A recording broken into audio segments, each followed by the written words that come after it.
while we're doing that, let's do one with the regular camera. See, the beauty of a digital camera is you don't have to change all these lenses and all this madness you're going to do all day long with something like this.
Hello, my name is Erik Esparza of Ezekiel E Photography, also known as Zeke.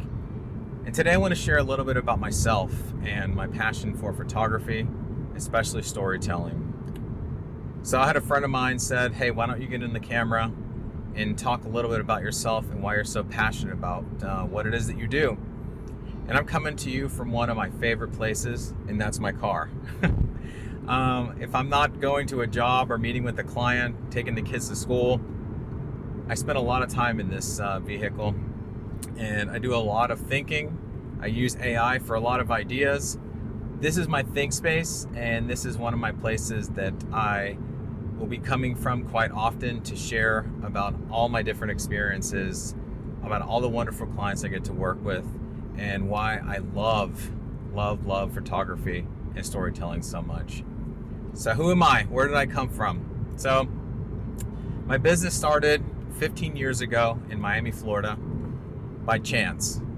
I did not in any way, shape, or form ever think or even dream of being a photographer, especially doing this as a business, to be able to take care of my family and do all the wonderful things that we love to do as a business owner, specifically with photography.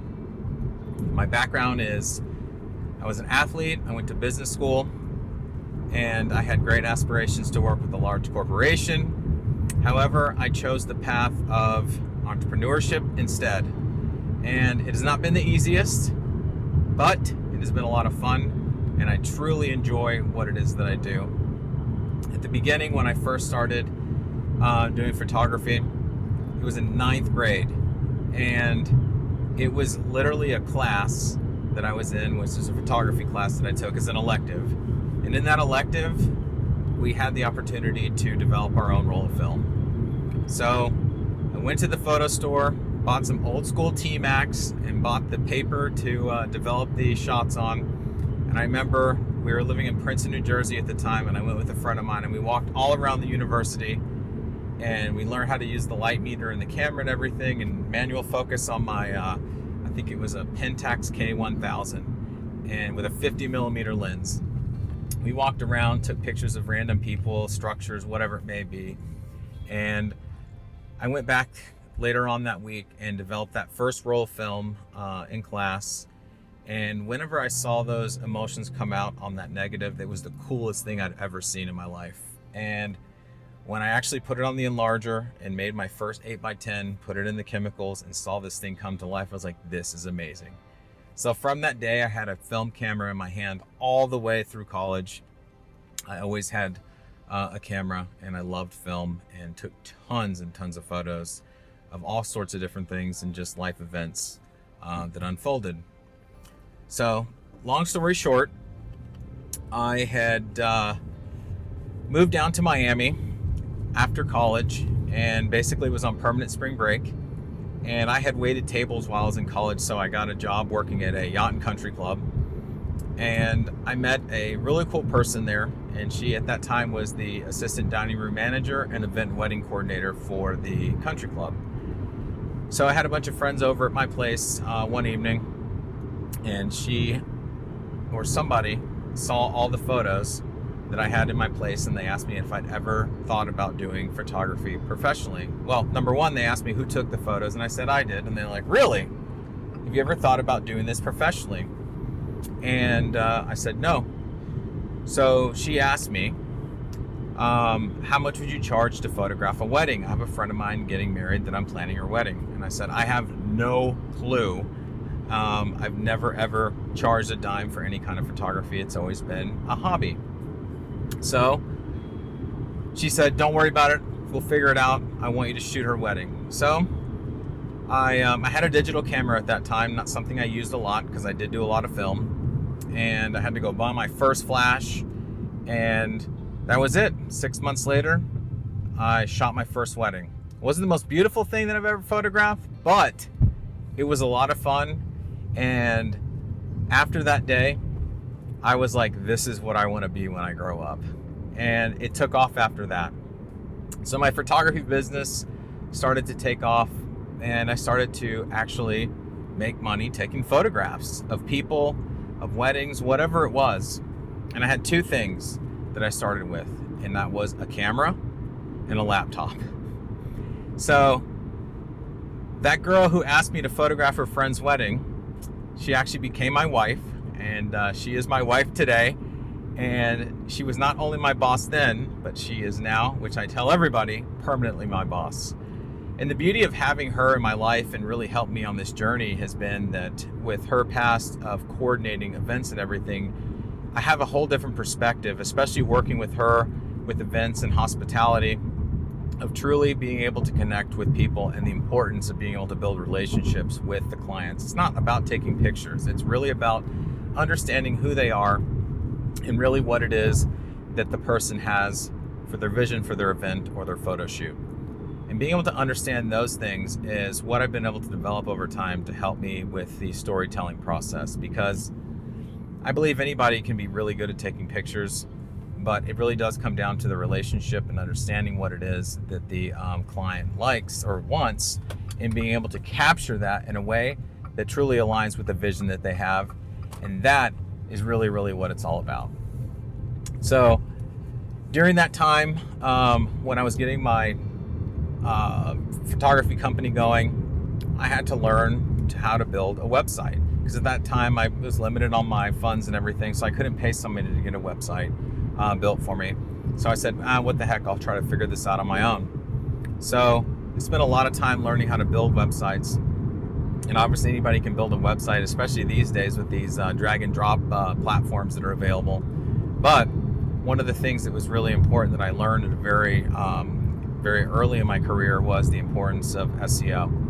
And this was kind of when the advent of social media and that stuff had been taking off, but it really wasn't that huge and didn't have as much pull as it does today.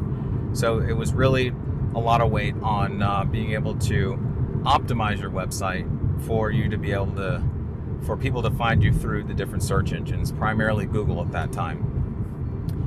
So I did a lot of research and understanding how that all worked, and because of the time and effort that I put in there, my website became very successful and was able to rank really high in Miami for specifically wedding photographers. And I got a lot of work that way.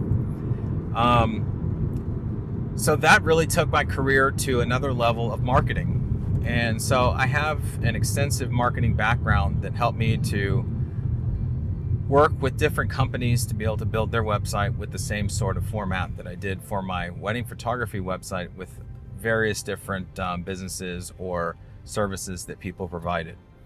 And that also took my career in a different path when it came to marketing. So I've always done photography since I first started shooting that first wedding. I've done a lot of marketing for a bunch of different people when it's come to building their websites, especially with now social media and video. I've done a lot of work in that aspect, and that's why I'm making the choice to start doing some video marketing for my company.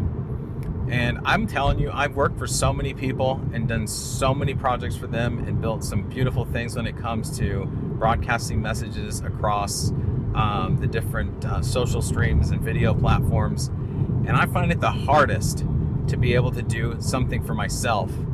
And I'm trying to get everything so perfect, but it doesn't matter. It's really just about getting it out there, putting my face out there. And that's truly what I'm doing today. And today, I really am just falling back on my roots, which is photography, specifically the art of storytelling. I do have a background in lifestyle photography as well that I've truly helped to be able to broadcast either the messaging or the moment that the people have hired me to do. But that's what I'm doing today. I'm helping businesses, helping professionals, and helping brands, and different people's products to be able to showcase them in a way that really represents a lifestyle. It's really not about the product or the service. It's about being able to put something together that people can identify with. And a lot of times it's the videos and it's your face on portraits or headshots is the first impression that we make on people. So my efforts today are to be able to create that kind of messaging through photography and video for people to be able to get themselves out in a very, very noisy marketplace to where people can see those images or see those videos and be like, I want to know more about that person. I want to know more about that service. I want to know more about that product. And I'm definitely have the skill set to be able to showcase whatever that might be, if that's something that you're interested in. I will have a lot of videos here in the future that will help to educate on a number of different things, all the way from what wedding planning looks like, specifically designed with your photographer. If you have a coordinator working with you, how you can work, connect everybody together to be able to get the images that you want. If you're a brand, how to really showcase that product in a way that makes sense of the lifestyle that you're trying to showcase that product will be able to give that person. If you're a person who has a service, if you're a realtor, how can we photograph you in a way, or the service that you provide in a way that's inviting to people, that wants them to know more about you, more about your services? Because at the end of the day, it's about the service that you give to those people that leaves a mark on them, and how can you bring them in. So that is really, really what this channel is going to be all about. It is going to be how we can truly broadcast your messaging in a way that makes sense, that when people see you or hear your message or see your message, that they can identify with and that they connect with you because they have trust at the very beginning. Again, my name is Erik Esparza with Ezekiel E Photography, also known as Zeke, and I look forward to connecting with you.